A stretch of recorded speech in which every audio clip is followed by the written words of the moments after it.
She could buy any room in the city, but she couldn't buy the way he looked at her, like she was just a person, nothing more. Sloan Whitmore had everything: the empire, the penthouse, the kind of name that made people move out of her way. But the night she fired Adrian Cole, accused him of betrayal in front of the entire board, something inside her went quiet in the worst possible way. And when the truth finally surfaced, it didn't feel like justice. It felt like the most expensive mistake she had ever made. The bar was quiet for a Tuesday. Not empty, just the kind of quiet that came when the right lighting met the right hour, and the people inside had stopped trying to impress each other. Sloan Whitmore sat at the far end of the counter with a glass of bourbon she hadn't touched, still dressed from a dinner she had left 40 minutes early. The restaurant was one of hers, part of the Whitmore Group's hospitality chain, but she wasn't there to inspect anything. She was there because she didn't want to go home yet. And this was the one place in the city where no one expected her to perform. She had spent the evening across from a man who talked about her assets, the way most people talked about the weather, casually, constantly, like it was the only thing worth mentioning. He had smiled the whole time. She had smiled back. And somewhere between the appetizers and the entree, she had understood that nothing he said had anything to do with her. That was the pattern. It had been the pattern for years, and she had stopped being surprised by it. What surprised her now was how tired she was. The bartender was someone she didn't recognize, which meant he was new. He moved with a kind of quiet efficiency, no wasted motion, no performance. When he set a glass of water near her elbow without being asked, she glanced up. He wasn't looking at her. He had already moved on to the other end of the bar, restocking something with the focus of a man who took the small tasks seriously.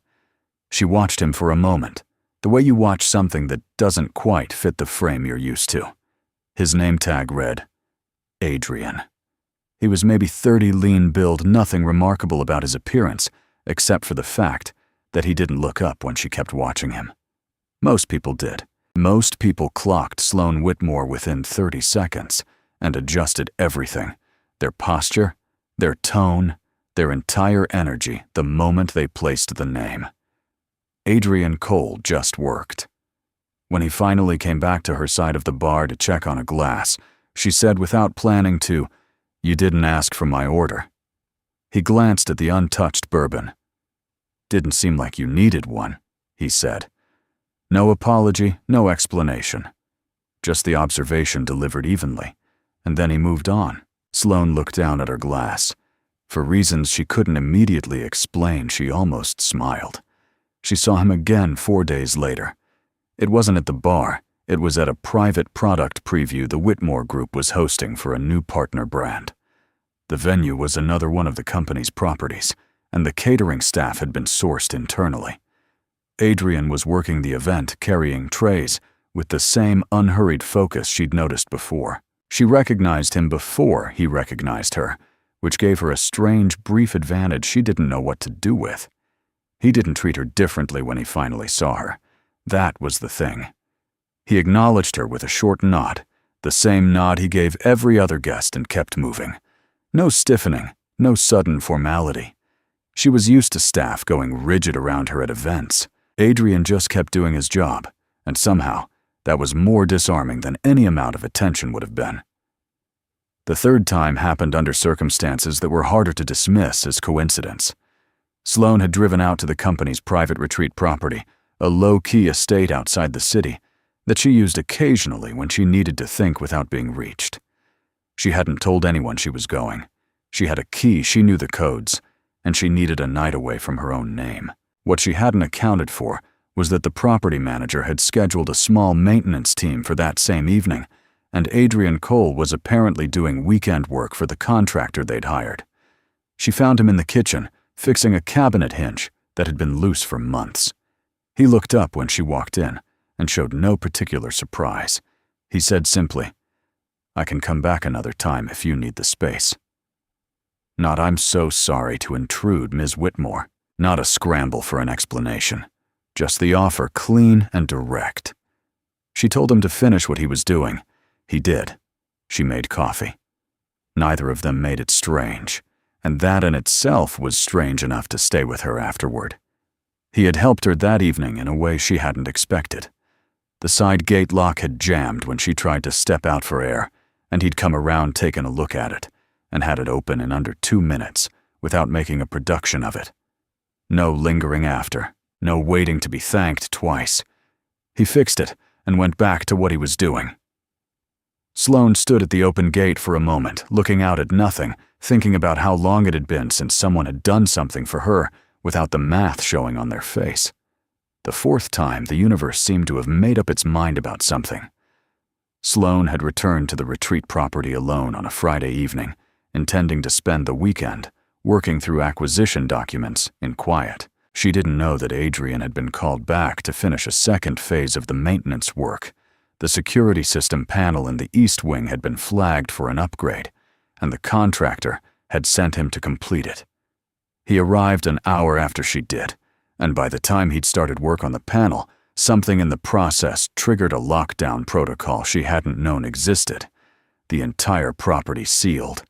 Doors locked. External communications routed through a backup system that, as it turned out, had not been tested in over 2 years and was not functioning. They were stuck. Not in danger, the property was fully stocked, and the systems were stable. But they were not getting out until the security company could send a manual override team, and that was not happening until morning. Sloane's first reaction was frustration with the efficiency of her own infrastructure. Her second reaction, once she'd exhausted that, was to sit down at the kitchen island and accept the situation. Adrian had already found the backup communication log confirmed the override request had been submitted and located the breaker panel to at least restore partial lighting to the main floor. He did all of this without being asked and without narrating his process. She appreciated that more than she could have explained. At some point past 9 in the evening, he started cooking. The refrigerator was stocked. It always was, and he didn't ask permission, just started moving through the kitchen like he knew how to be useful in one.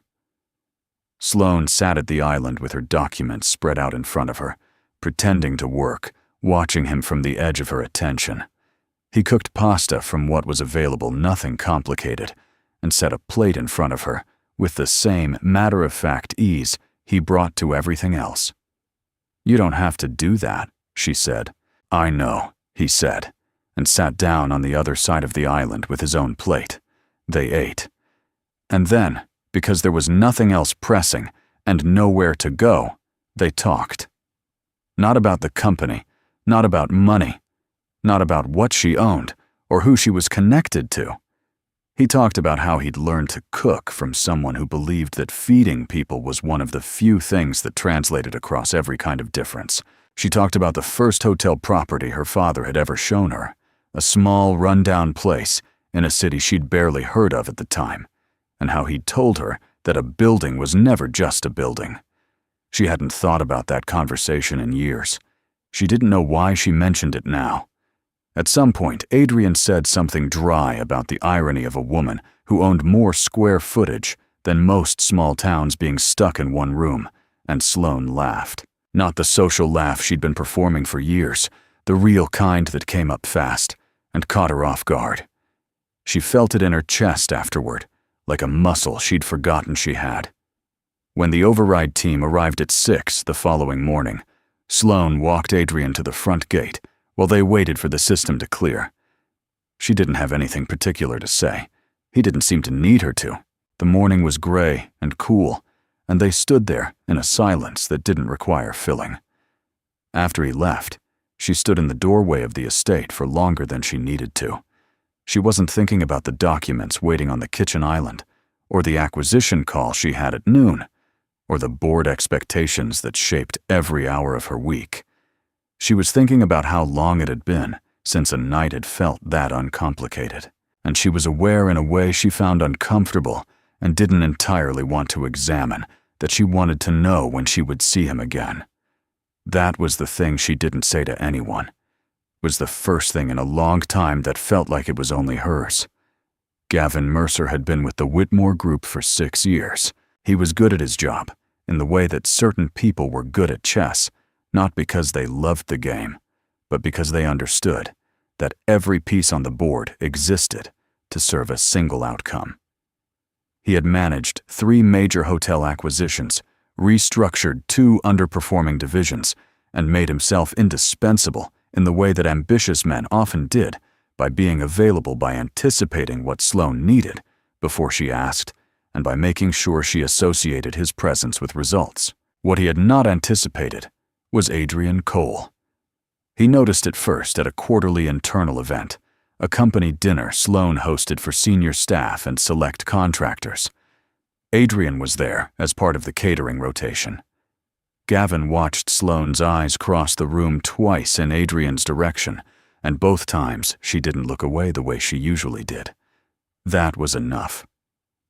Gavin was a man who made decisions based on small signals, and what he saw that evening was not small. It was a woman whose attention had been caught by someone who had no business catching it, and that was a variable he had not budgeted for. He began quietly. A question here, a comment. There, nothing that could be traced back as a campaign. He mentioned to Sloane's executive assistant that it was unusual for a contractor's staff member to have been present at 3 separate Whitmore properties in a single month. He asked the head of facilities in a casual tone whether proper background protocols had been followed for all supplemental staff. He was not aggressive about it. He was methodical the way he was about everything, and he planted just enough doubt to make people start asking questions he didn't have to ask himself. When he finally spoke to Sloane directly, it was framed as concern. He told her he'd noticed that one of the maintenance contractors had overlapping access to several sensitive properties, and that, given the upcoming merger negotiations, it might be worth reviewing the clearance process for all supplemental personnel. Sloane didn't react the way he hoped. She looked at him with the flat, assessing expression she used when she knew someone was telling her a partial truth, thanked him for raising the point, and said she'd have legal look into standard protocol. He left her office with the distinct impression that he had not moved anything. That was when he decided to stop being subtle. The Whitmore Group was 3 weeks away from closing the largest acquisition in its history, a portfolio of 8 luxury properties across 4 states, valued at a number that had made the financial press pay close attention. The due diligence phase had generated hundreds of internal documents, term sheets, valuation reports, confidential correspondence with the seller's legal team. These were stored on a secured internal server with tiered access, and access logs were maintained, but not reviewed in real time. Gavin used that window. He pulled a set of the most sensitive files, a preliminary valuation memo, and a draft letter of intent, and transferred them to an external drive. Then he placed that drive in the locker assigned to Adrian Cole, who had been brought on for a follow-up maintenance job at the company's main administrative building. The locker assignment had been arranged through a facilities request Gavin had quietly redirected. Adrian had no reason to question it. He showed up, did his work, and stored his jacket and phone in the locker he'd been given, never knowing what was sitting at the bottom of it. The discovery was staged for maximum visibility. A member of the security team someone Gavin had cultivated carefully over the past 2 years flagged the unauthorized transfer during what was presented as a routine audit. The external drive was retrieved from the locker. Adrian's name was on the assignment record. The access log, which Gavin had partially manipulated, showed a timestamp that placed Adrian near the server room during the transfer window. It was clean. It was constructed with the kind of precision that only someone who understood exactly how the system worked could manage. The meeting was called within 48 hours. Sloane sat at the head of the table in the main conference room, flanked by the head of legal, the head of security, and 3 members of the board, who had been briefed beforehand. Gavin sat 2 seats down, composed, and grave, the picture of a man who regretted what he was about to present. Adrian was brought in and told to sit. The evidence was laid out methodically: the transfer log, the drive, the locker record, the access timestamp. Sloane watched Adrian's face as it was presented. He didn't look guilty. He looked like a man trying to understand what he was looking at, which was different. He said clearly that he had not touched any documents, that he hadn't known what was in the locker, and that the access log had to be wrong because he had not been near that part of the building during the time in question. His voice stayed level the entire time. The head of legal said the evidence was documented and internally consistent. The security director said the log had been verified. Gavin said nothing, just let the room carry its own weight. Sloane sat very still. She had been in boardrooms long enough to know that evidence could be assembled to tell a story, and she had been burned enough times to know that stories could be convincing and completely false. She also knew that she was sitting at the center of a 9-figure deal that could collapse if even a rumor of a breach reached the seller's legal team. Every calculation she made in that moment was pulling her in 2 directions, and the fear that had lived in her chest for years, the fear of being the person who trusted the wrong one again, made the final decision before she was ready for it. She looked at Adrian and said that given the documentation, she had no choice but to terminate his access to all Whitmore properties, effective immediately pending a full investigation. She said it in the measured neutral tone she used for hard decisions, and she watched something in his face go still in a way that wasn't anger. It was closer to acceptance. He nodded, once stood, and left the room without another word. The door closed behind him. Gavin said something about protecting the company's position. Sloane said she needed an hour alone and asked everyone to leave. When the room emptied, she sat at the long table by herself and looked at the wall for a long time. She didn't feel like she'd protected anything. She felt like she'd just done something she couldn't take back. Adrian didn't make a scene. He didn't reach out through a lawyer or send messages through mutual contacts. He simply disappeared the way people did when they had decided that a door had been closed on them and they weren't going to stand outside knocking. His contractor access was terminated, his locker cleared. Within a week, it was as if he had never been inside any of it. Sloane returned to her schedule. The acquisition moved forward. Gavin was present at every major meeting, steering conversations, positioning himself as the steady hand that had protected the company from a potential leak. She watched him from across conference tables and recognized in a distant way that he was performing a version of loyalty that was designed entirely for her consumption. She had seen that performance before. She had just never been watching for it from this particular angle. The deal closed on a Thursday. There was a small celebration in the executive suite, good wine, brief remarks, handshakes that meant things. Sloane stayed for 40 minutes and then went home.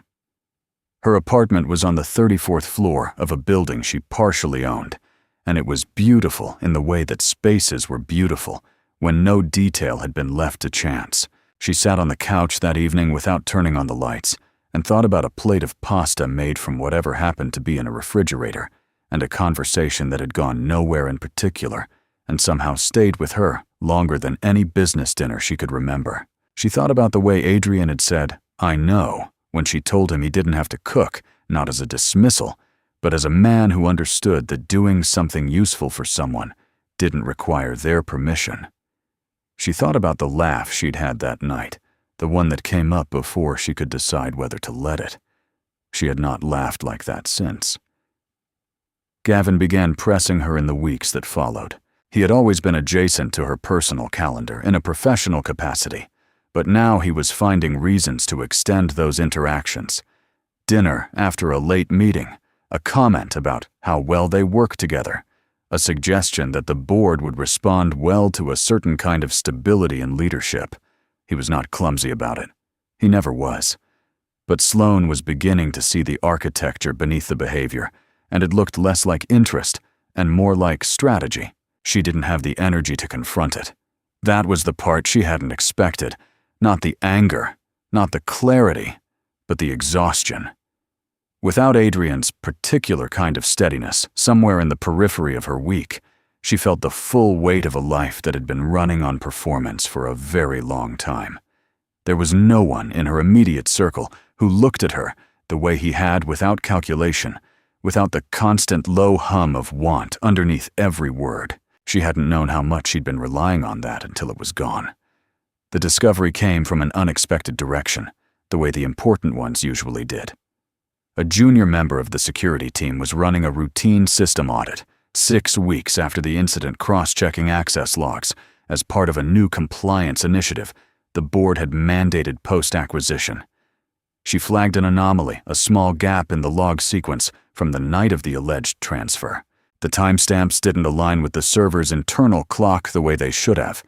She brought it to her supervisor, who brought it to the head of security, who brought it directly to Sloan.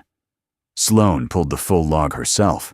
She sat with the IT director for 4 hours and went through every entry in the relevant window. What she found was not a small irregularity. The access record had been modified, not clumsily, but modified with the specific technical knowledge of someone who understood the system's architecture. The external drive's chain of custody had a gap that hadn't been documented at the time of the original investigation. And the locker assignment, when she traced it back through the facility's request system, had been redirected through an administrative override that had been authorized under Gavin Mercer's credentials 2 days before the audit was called.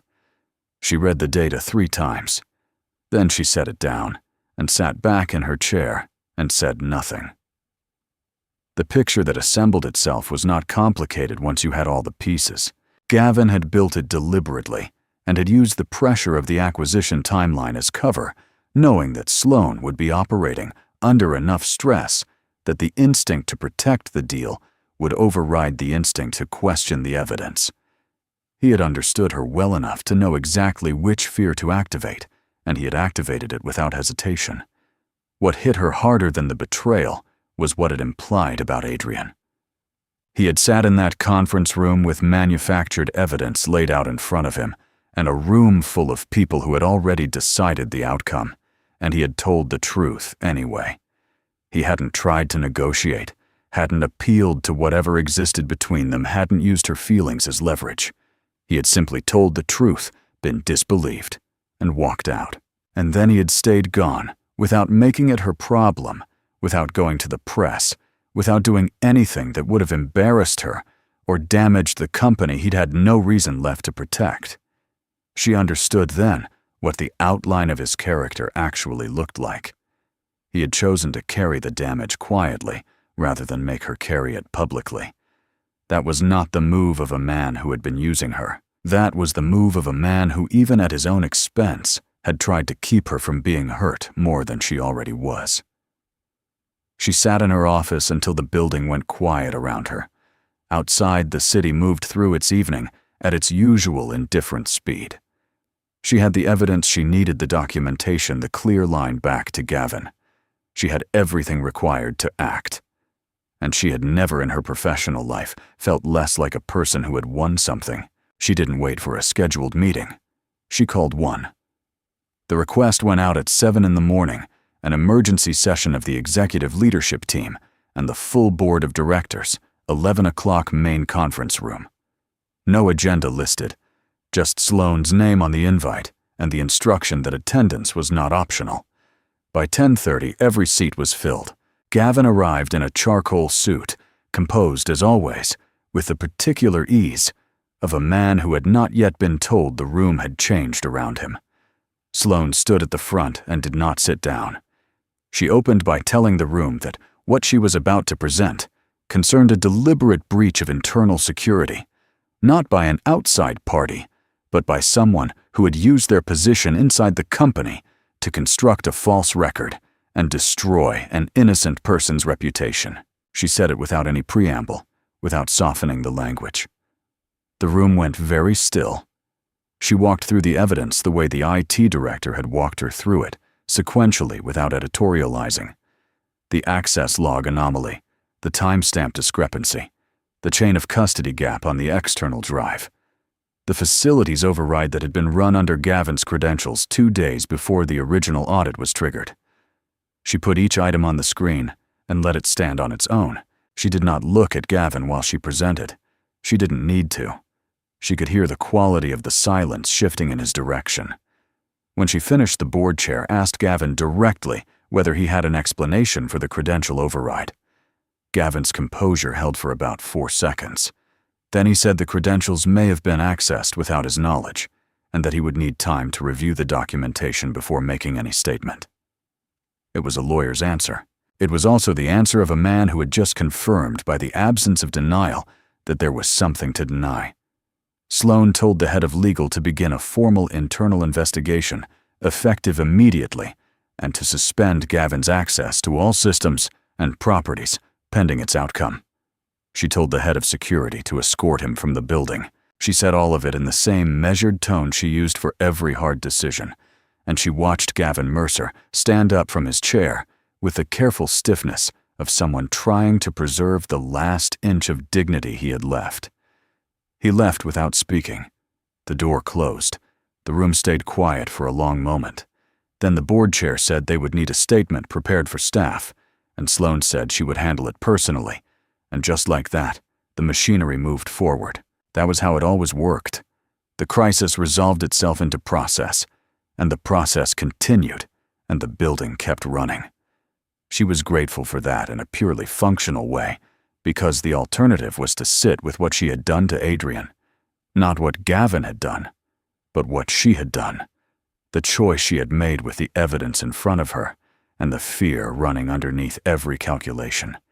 And that was a conversation she owed to someone who was no longer in this building. It took her 3 days to find him, not because he was hiding, but because she had never actually known where he lived, never asked, never thought she would need to. She went through the contractor's records, which felt cold and insufficient, and got an address. She drove there herself. No assistant, no driver. Just her, and a city that was doing its ordinary Wednesday afternoon things around her.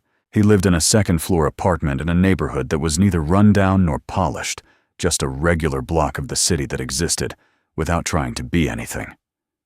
She knocked on the door and waited. When he opened it, he was in a plain gray shirt and looked like a man who had been in the middle of something ordinary, which she found unreasonably steadying. He looked at her for a moment without speaking. Then he stepped back and held the door open, and she walked in. The apartment was small, but clean and arranged with the same quiet intentionality she'd noticed in everything he did. He didn't offer her anything, didn't move to the kitchen to perform hospitality.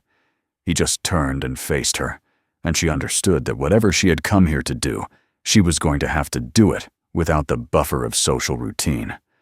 She told him that she knew the truth. She told him about the log, the credential override Gavin's removal from the company. She said it clearly without softening any of the facts, because she owed him the unedited version. He listened with his arms at his sides, and his expression steady, and when she finished, he nodded once, like a man confirming something he had already known in some form. Then she said the harder part. She told him that she had been given the evidence and had made a choice before she was ready to make it.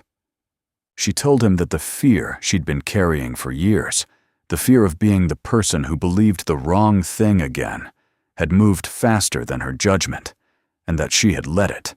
She didn't frame it as an explanation. She framed it as the truth, because she was done using context as a way of softening accountability. She told him she was sorry. She said it plainly without qualifying it. Adrian was quiet for a moment. Then he walked to the window and stood with his back to her, looking out at the street below. When he spoke, his voice was the same as it always was, even unhurried, without the edges that would have been understandable given everything. He said that he understood why she'd made the call she made. He said he wasn't going to pretend it hadn't cost him, because it had. He'd lost the contractor work, taken the reputational hit in a small industry, where those things traveled, and spent several weeks rebuilding something he hadn't done anything to break. He said all of that without bitterness, just as a statement of what had happened. Then he turned around and looked at her directly. He said he also knew that the distance between them had never been about money or his position or the gap in how they lived. He said the distance was always going to be about whether she could trust someone enough to let the evidence of who they actually were outweigh the fear of being wrong. He said he understood that kind of fear. He just needed to know whether this visit was about closing a professional matter or whether it was something else. Sloan held his gaze. She said it was something else. She said she hadn't driven across the city alone on a Wednesday to close a professional matter. He didn't smile. He just looked at her the way he always had, directly without performance, and said that if she meant that, then she was going to have to show it over time, not in a single conversation. He said he wasn't interested in a gesture. He was interested in what came after the gesture, and that was the part only she could decide. She said she understood. She said she was prepared to do that, and she meant it in a way that didn't require him to believe her immediately, because she knew that trust was not something you declared, it was something you demonstrated until the other person had enough evidence to decide for themselves. The Whitmore Group's annual stakeholder event was held 3 weeks later. It was a large gathering, investors, board members, senior staff, a selection of the press, held in the main ballroom of the group's flagship property. These events had a script, and the script called for Sloan to open with brief remarks about the company's performance, acknowledge the year's major achievements, and close with something forward-looking and polished. She had given some version of that speech 5 times before. She gave a different one this time. She opened the way she always did: performance numbers, acquisitions, the team's work over the past year. Then, she said, there was something else she needed to address directly, and the room adjusted the way rooms did when the person at the podium stepped outside the expected boundaries of the occasion. She said that several weeks prior, the company had made an error, not a systems error, not a process error, but a human one. She said a man named Adrian Cole had been wrongfully accused of a serious breach, had been removed from his work, and publicly implicated based on evidence that had been deliberately falsified by someone inside the company. She said his name clearly in a room full of people who would remember it, because that was what the situation required. She said that the responsible party had been identified and removed, that the record had been corrected through a full internal investigation, and that the company owed Adrian Cole an unambiguous public acknowledgement that he had done nothing wrong. She said it without softening, and without the kind of corporate language that turned accountability into a press release. When she finished, the room was quiet in the way that rooms were quiet, when something real had just been said. Inside a space that was not usually built for it, Adrian was in the back of the room. He had not come in as a guest of the company, not in any official capacity. Sloan had simply told him when the event was, and that she was going to say what she said, and that it was his choice whether to be there to hear it. He had shown up in a simple dark suit, standing near the back wall, with the same unhurried composure that had distinguished him from the very beginning, from the first night at the bar, when he had looked at her untouched drink and said exactly what he observed.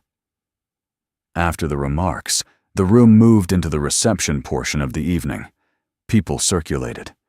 Sloan came down from the platform and moved through the crowd and found him near the back. They stood together for a moment without the noise of the room quite reaching them. He said the speech was more than he'd expected. She said it was exactly what she should have said weeks ago, which made it the minimum, not the gesture. He looked at her with a small, quiet expression that was not quite a smile, but was close to one, the kind of expression that came from recognizing something true. He said he appreciated the distinction. They left the event together, not as an announcement, not as a statement, just 2 people walking toward the exit at the same time, through the same crowd, and then out through the same door into the evening air. The city was doing what it always did, indifferent and continuous, and they walked through it side by side without hurrying. She didn't know what came next in any mapped-out sense. She knew that he had said trust was built over time, and she had agreed to that, and she intended to hold to it. She knew that she had spent years in rooms full of people who wanted something from her name and had mistaken that noise for connection. She knew that the quietest thing she had encountered in a long time had been a man who fixed a gate lock and didn't wait to be thanked, who cooked from whatever was available and sat down on the other side of the counter, who walked out of a conference room with his dignity intact when she had given him every reason to let it go. She didn't have the language yet for what she was choosing, but she was choosing it with her eyes open without the fear running ahead of her judgment. And that was something she hadn't been able to say in a very long time. That was enough. For now, that was enough.